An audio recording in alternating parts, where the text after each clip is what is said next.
dar sequência num tema que nós começamos na semana passada, fui escolhido e agora, eu queria compartilhar com você hoje um pouco mais dessa verdade que é sermos filhos de Deus, participarmos de um reino, sermos membros ativos. Mas antes eu queria orar. Feche seus olhos. Pai, nós estamos aqui em nome de Jesus para falar do teu reino e para compartilhar, obviamente, as boas novas de Cristo. Eu coloco cada pessoa aqui diante de ti. Cabe a nós, Pai, nessa geração, nesses dias, nesses momentos, redescobrir o Evangelho, para que nós, cada um de nós, possamos rearticular com a graça de Cristo em nossas vidas e levar às pessoas que estão ao nosso redor. Que o nosso coração se revista dessa grande e maravilhosa responsabilidade.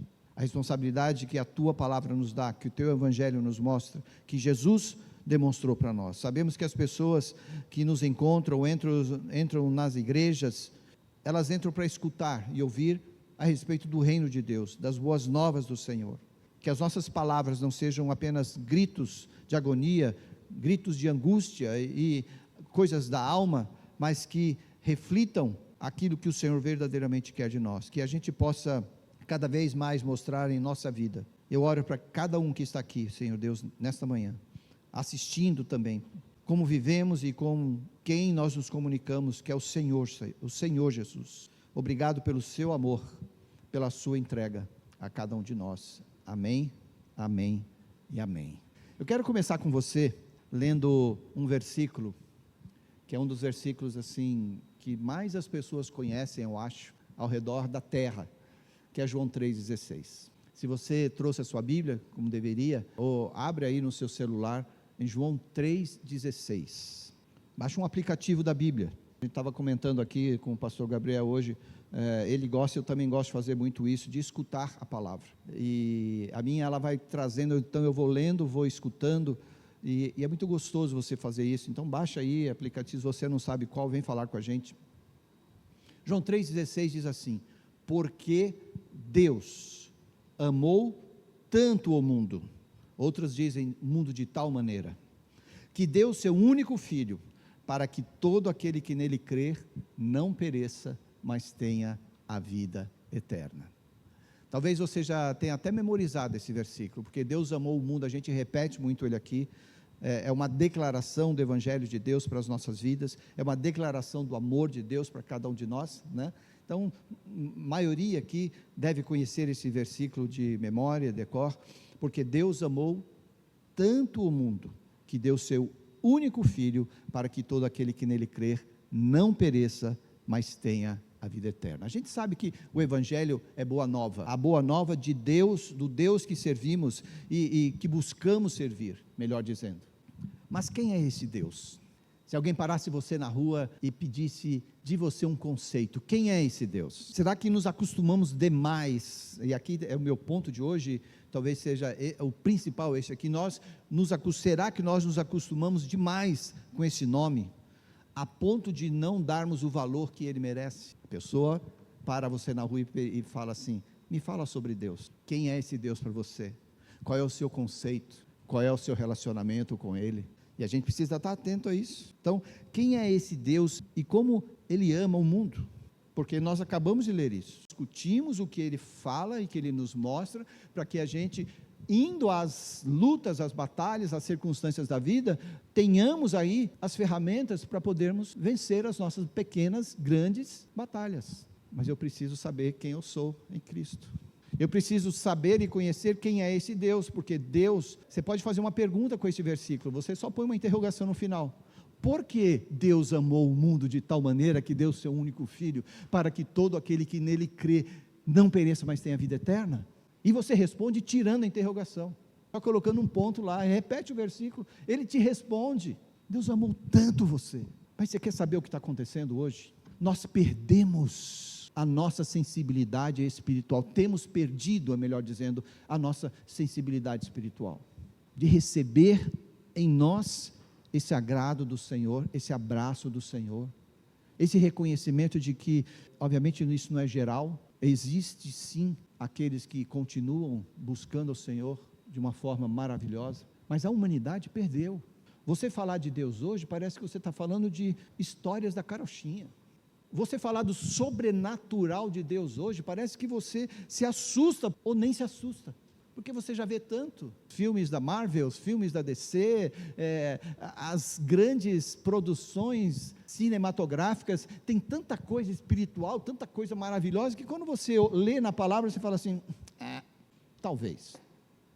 É claro que você não fala isso, mas lá no fundo, é isso que acontece. Por isso você precisa saber como você está pisando nesse reino, porque a gente começa a perder o tato, a gente começa a perder a força, quando a gente deixa de prestar atenção naquilo que é verdade. Eu estava com os homens, não só eu, mas quase todos que estão aqui, a gente estava reunido no final de janeiro, início de março, início de fevereiro, e eu falei para eles de um negócio que chamou muito a minha atenção, que eu tinha lido, estava lendo num shopping outro dia, num livro, que no dia 3 de setembro de 1967, lá na Suécia, houve uma mudança da forma como as pessoas caminhavam, dirigiam seus carros. Lá, quem já foi na Inglaterra, quem já foi no Japão, é invertido, né? O carro não vai na direita, quando você tem carro indo e carro voltando, você vai, na Inglaterra ou no Japão, você vai pela esquerda, e os carros, então é inverso o negócio. E na Suécia também era assim, até o dia 3 de setembro de 1967. Só que o governo quis igualar aos outros países que estavam ao redor deles, ali na Europa, e falaram, olha, estabeleceram que naquele dia, naquela hora, 4h50 da manhã, do dia 3 de setembro, os carros passariam a usar o lado direito, não mais o lado esquerdo. Presta atenção no que eu estou falando. E a grande preocupação do governo, dos líderes daquele país era, vai ter muito acidente. Vai ter muito acidente. Gente, vocês imaginam mudar de uma hora para outra? E aconteceu exatamente ao contrário. No dia 3 de setembro, às 4h50 da manhã, o país todo começou a usar o lado direito. E por 2 anos, baixou 40% os acidentes. Não houve tantos acidentes como eles imaginavam que podia acontecer. Por quê? Foram estudar, porque 2 anos depois, voltou aos níveis que eram quando ainda usavam do outro jeito. O que aconteceu? A verdade é a seguinte, nos primeiros 2 anos, as pessoas prestaram muito mais atenção nas leis, na forma como dirigiam, em quem estava vindo, quem estava indo. Eles ficaram muito mais incomodados com aquela, no bom sentido, com aquela situação, e tomaram cuidado. Mas aquele nível foi descendo, e as pessoas pararam de dar atenção novamente, e voltou tudo ao normal.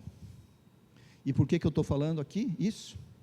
Porque muitas vezes nós fazemos isso dentro da casa de Deus.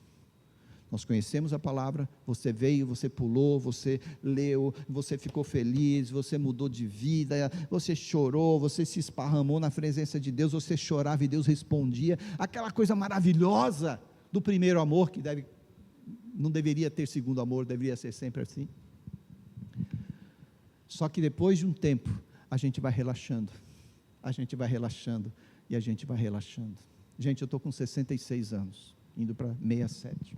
Quantas vezes na minha vida eu já precisei ser chamado a atenção de Deus, antes de mais nada, para eu não perder essa sensibilidade de quem é o Deus que eu sirvo, de que reino eu faço parte, por que eu faço parte, quem é esse Deus que me ama, por que Ele me ama tanto. Será que eu vou desfalecer, ou eu vou ter a minha vida eterna com Deus? Nós não podemos perder isso jamais. Essa é a atenção que o salmista canta para nós, essa é a atenção que Jesus dá, conversando com os seus discípulos, apresentando as boas novas às pessoas, e nós precisamos de vez em quando dar essa sacudida, para que a gente possa então viver nessa melhoria milagrosa dos 40% que eu comentei aqui para vocês, todos os dias da nossa vida, porque Deus não deixou de ser todo poderoso, em nenhum momento, Ele continua sendo, independentemente do que eu acho, do que eu penso e de como eu reflito, assim como você.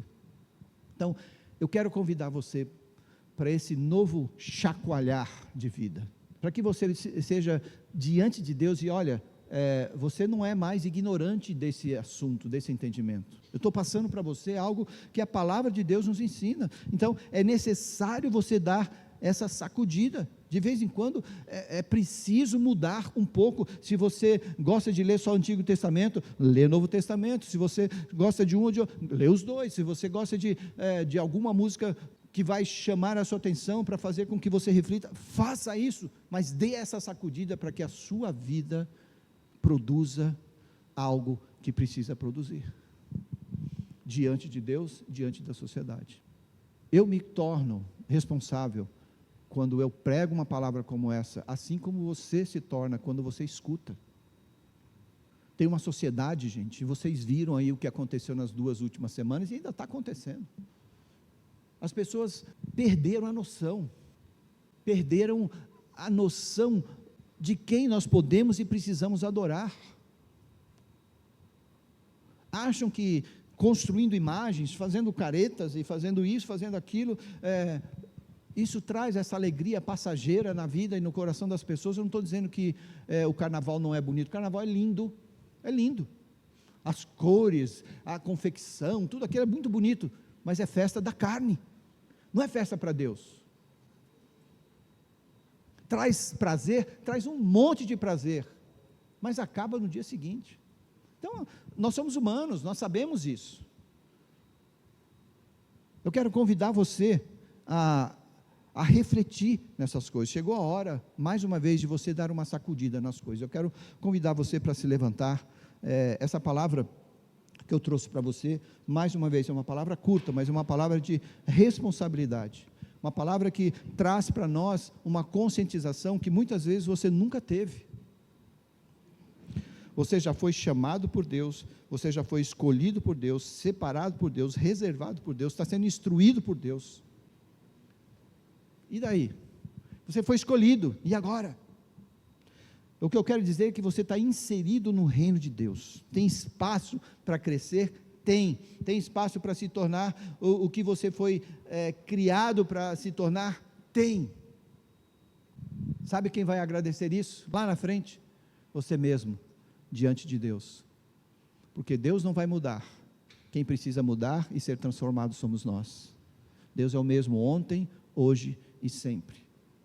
A palavra dele consiste em nos transformar, e nessa transformação, a gente produzir aquilo que a gente precisa produzir.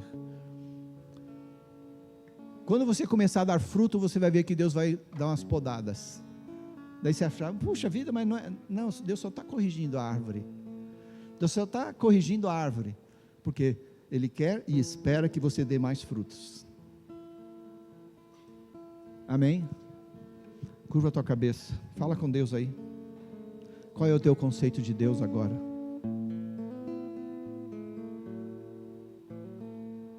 Qual é o teu conceito? Fala com Deus. Fala como o salmista falou: sonda-me, ó Deus, e conhece o meu coração, vê, olha para mim, prova-me, e vê o que está aqui dentro de mim. O Senhor que conhece os meus pensamentos.